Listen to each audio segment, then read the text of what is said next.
మీరు ప్రజల కోసం పనిచేసే నాయకులు అయితే చరిత్రలో నిలిచిపోయే కార్యక్రమాలు ఉన్నాయి. నేను ఛాలెంజ్ చేస్తున్నాను, దీని గురించి చర్చకు రండి. ఇవి కాదా? ఇవి కష్టమైన పనులు కాదా? కేంద్రం తాలూకా సహకారం, కేంద్రంతో మరి అన్ని రకాలుగా చర్చించి సాధించినటువంటి కార్యక్రమాలు కాదా? ఎందుకు మీ మనసు రావట్లేదు దీన్ని అభినందించడానికి? ఏ రాజకీయం మీకు అడ్డొస్తుంది? ఏ కక్షపూరితమైనటువంటి రాజకీయం మీకు అడ్డొస్తుందో వాళ్ళకి సమాధానం చెప్పమని సందర్భంగా తెలియజేస్తూ, ఈ జబ్బు ఏదైతే ఉందో ఈ వ్యతిరేకించడం, విమర్శించడం, లేకపోతే మనం చేస్తున్నటువంటిది ఆ క్రెడిట్ చోరీ చేయడం, ఇదంతా కూడా ఇక్కడ స్థానికంగా వచ్చినటువంటి జబ్బు కాదు, వాళ్ళ నాయకుడి దగ్గర నుంచి వచ్చిన జబ్బు. వాళ్ళ నాయకుడి తాలూకా తీరు ఎలా ఉంది? మొన్ననే మీరు అందరూ కూడా చూశారు, మన రాష్ట్రం తాలూకా చరిత్రాత్మకమైనటువంటి విజయం, అది కూడా మీరు అందరూ కూడా చర్చించాలి, తెలుసుకోవాలి.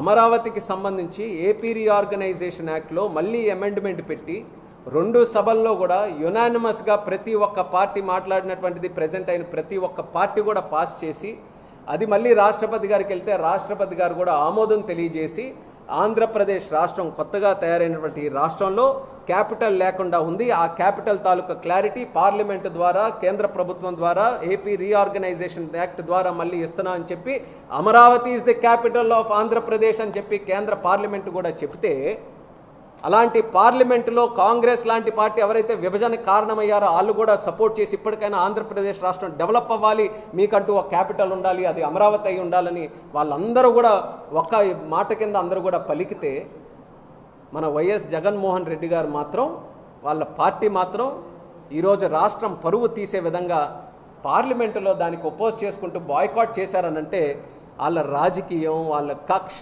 వాళ్ళ విధ్వంసం, వాళ్ళ తాలూకా విషం అమరావతి మీద, రాష్ట్రం మీద, అభివృద్ధి మీద ఏ రకంగా ఉందో అది ఒక పెద్ద ఉదాహరణను కూడా తెలియజేస్తున్నాను. మనసు రావాలి కదండి. ఇది ఏనా రోజు వచ్చే బిల్లులా? లేకపోతే రోజు మనం ఏమైనా ఆంధ్రప్రదేశ్ రాష్ట్రం గురించి పార్లమెంట్లో చర్చించుకుంటున్నామా? ఎంత కృషి చేసాం అనుకున్నారు? చంద్రబాబు నాయుడు గారు ఎంత కృషి చేశారు?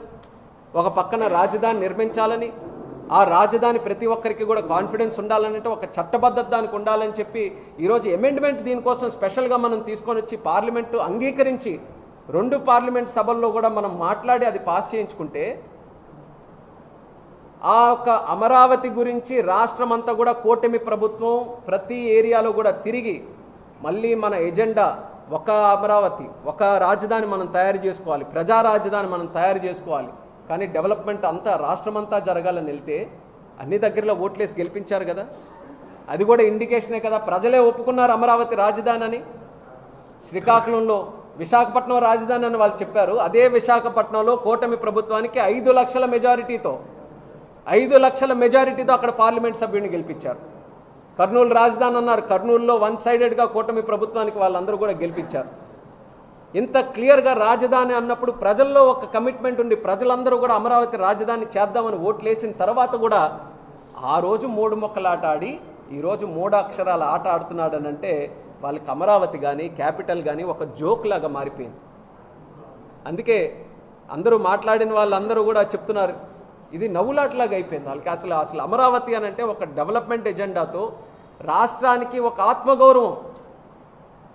మీరు తమిళనాడు వెళ్ళండి, అక్కడ ఏదో పోటీ ఉండదు. చెన్నై అక్కడెక్కడో కట్టారు, మాకు సౌత్లో కన్యాకుమారి క్యాపిటల్ చేయండి అని ఉండదు.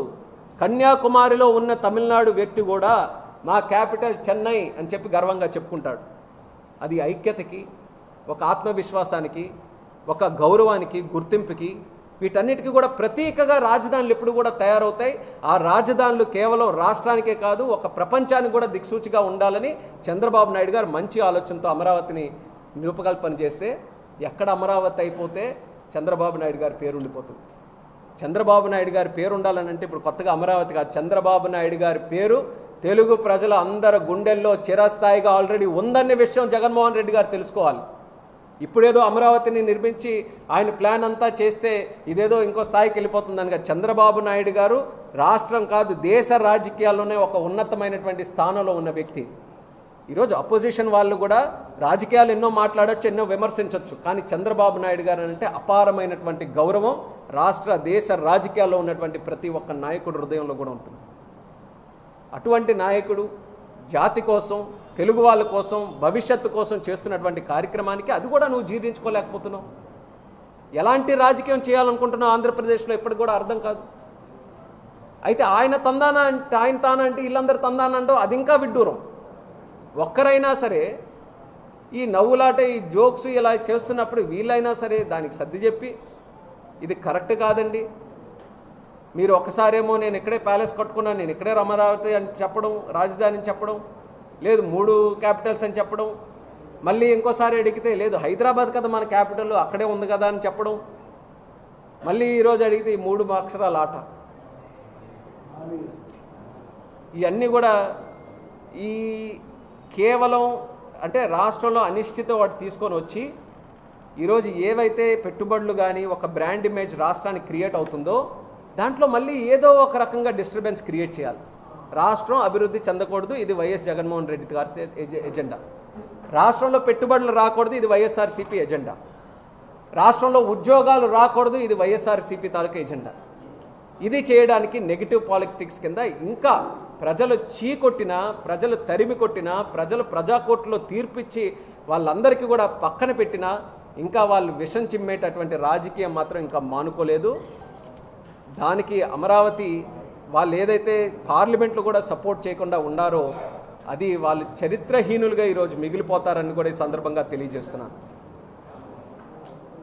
మేము అమరావతి డెవలప్ చేస్తూ అమరావతి క్యాపిటల్గా పెట్టుకొని దాన్ని కూడా ముందుకు నడిపిస్తూ దానితో పాటు ప్రతి ఒక్క ప్రాంతాన్ని కూడా సమాంతరంగా డెవలప్ చేయాలనేది కూటమి ప్రభుత్వం తాలూకు ఎజెండా.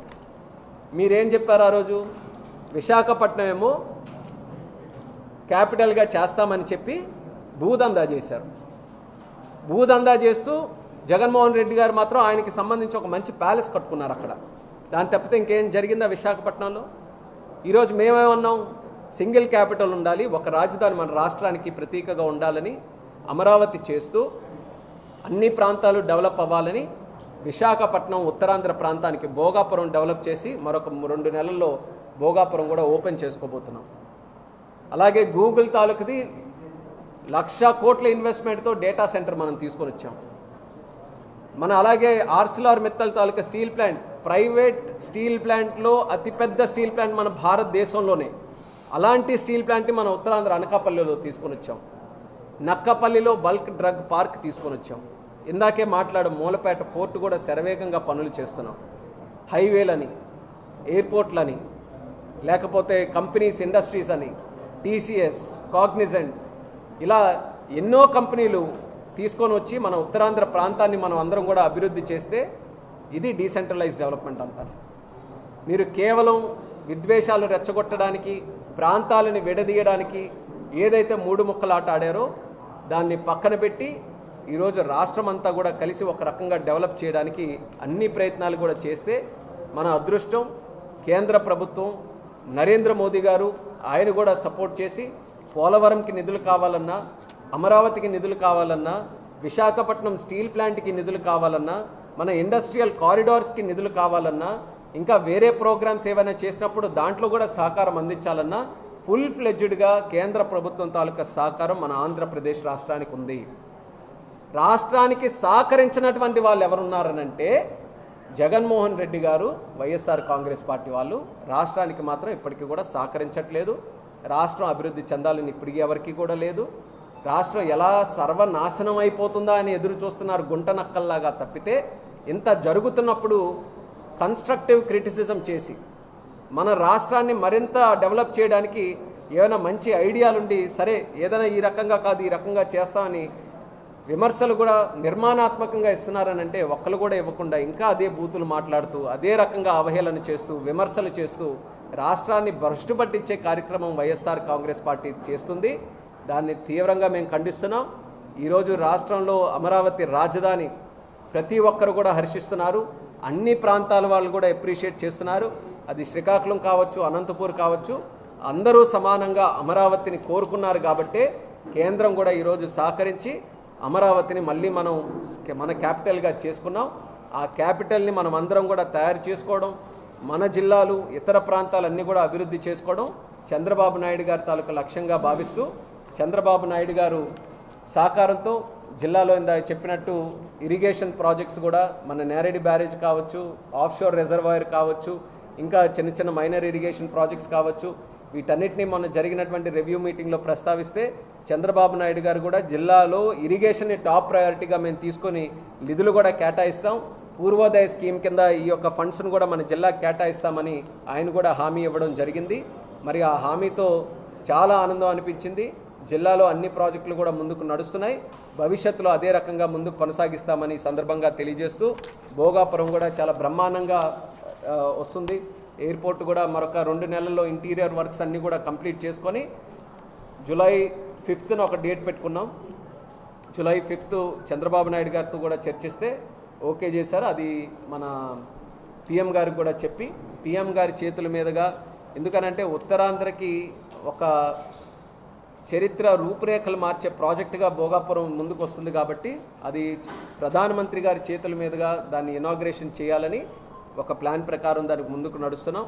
మరి అలాగే మన జిల్లాలో మూలపేట పోర్టు కూడా వీలైనంత త్వరగా ఫినిష్ చేస్తే మనకి ఎప్పుడైతే హైవేస్, రైల్వేస్, పోర్ట్స్, ఎయిర్పోర్ట్స్ ఇవన్నీ అందుబాటులోకి వస్తాయో ఇండస్ట్రీస్ కూడా మన ప్రాంతానికి రావడానికి వెసులుబాటు కలుగుతుంది. కాబట్టి లాజిస్టిక్స్ మీద, ట్రాన్స్పోర్ట్ మీద ప్రధానంగా దృష్టి పెట్టి ఆ కార్యక్రమాలు చేస్తున్నాం. మనం సాధించినటువంటి విజయాలు చెప్పాను, ఇంకా చాలా ఉన్నాయి. జిల్లాకు సంబంధించిన సమస్యలు, కేంద్రంతో నిధులు తీసుకొని రావాల్సినటువంటి సమస్యలు, నేను దాని మీద నిరంతరం కూడా కృషి చేస్తున్నానని చెప్పడానికి ప్రెస్ మీట్ ద్వారా ఈ కార్యక్రమాలన్నీ కూడా చెప్పాను. అలాగే రైల్ ఓవర్ బ్రిడ్జెస్, మనకి చెన్నై కోల్కతా లైన్ మన జిల్లా మీదుగా కొనసాగుతుంది. చాలా దగ్గరలో ఈ హైవేస్ కూడా క్రాస్ అవుతుంది, అక్కడ కూడా అండర్ పాస్లు ఉంటే ఇబ్బంది పడుతున్నారు. సో రైల్ ఓవర్ బ్రిడ్జెస్ ఇచ్చేసాం. మీరు ఆశ్చర్యపోతారు, రైల్ ఓవర్ బ్రిడ్జెస్ మన శ్రీకాకుళం కాన్స్టిట్యున్సీలో ఏకంగా 44 ఉన్నాయి. 44 శాంక్షన్ అయ్యాయి. ఆ 44లో 21 టెండర్ ప్రాసెస్కి రెడీగా ఉన్నాయి. అందులో ఒకటి ముఖ్యంగా పలాసాది కూడా ఆగిపోయినటువంటి బ్రిడ్జిని మళ్ళీ రీశాంక్షన్ చేయించి అదనంగా డబ్బులు తీసుకొని వచ్చి ఆ పలాసాలో ఉన్నటువంటి ఆరోబిని కూడా పూర్తి చేస్తున్నాం. అలాగే ఇచ్చాపురం నుంచి మన దూసి వరకు కూడా ఎక్కడెక్కడ అదనంగా ఆరోబీలు కావాలో ఒక 44 పాయింట్స్ ఐడెంటిఫై చేసి ప్రతి ఒక్క దగ్గర కూడా సైట్ క్లియరెన్సెస్, ల్యాండ్ ప్రాబ్లమ్స్ అన్నీ కూడా క్లియర్ చేసి ఆరోబీలు కూడా పూర్తి శాతం ఫినిష్ చేస్తామని కూడా ఈ సందర్భంగా తెలియజేస్తున్నాను. అలాగే బిఎస్ఎన్ఎల్ టవర్స్ సుమారు ఒక 45 శాంక్షన్ చేసాం జిల్లా అంతటి మీద కూడా.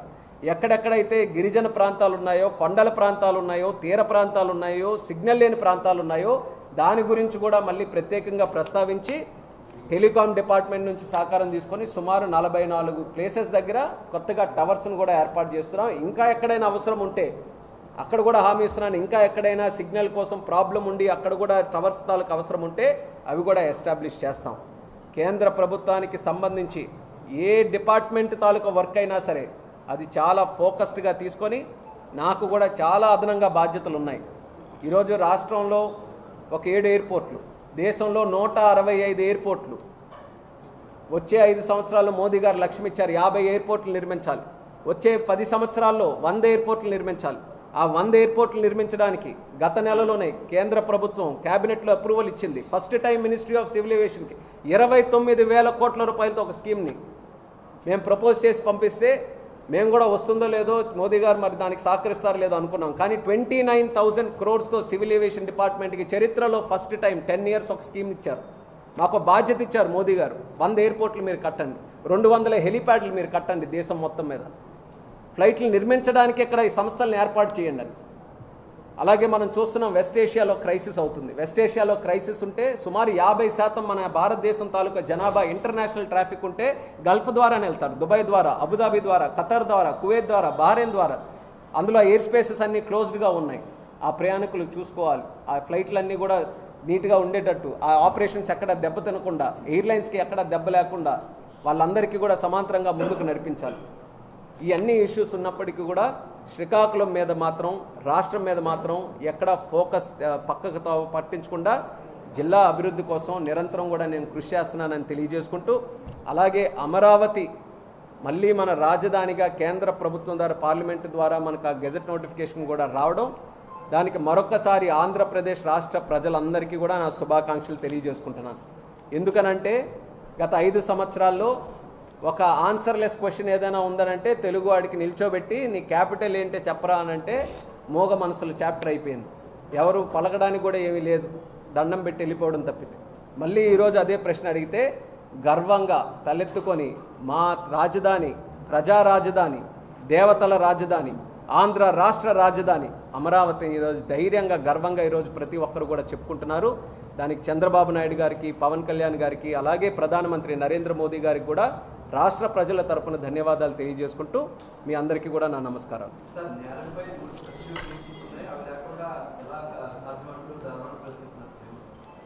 స్పెషల్ లీవ్ పిటిషన్స్ కోర్టులో ఉన్నప్పటికీ కూడా దాని మీద స్టే లేదు.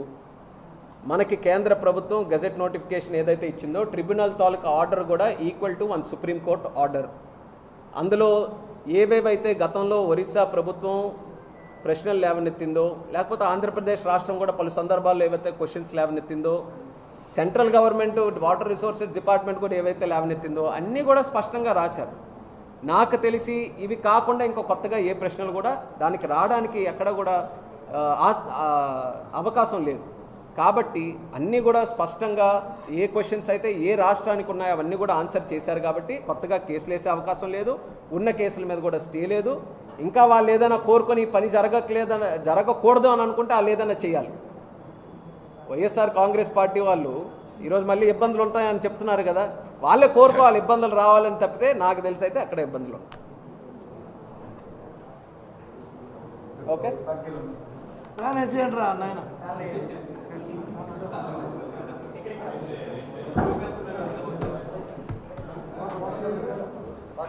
మీరు వీడియో చూపిస్తే మంత్రిగా ఎండలో మాట్లాడారు అనుకుంటారు అందరికీ చెమట చూసి.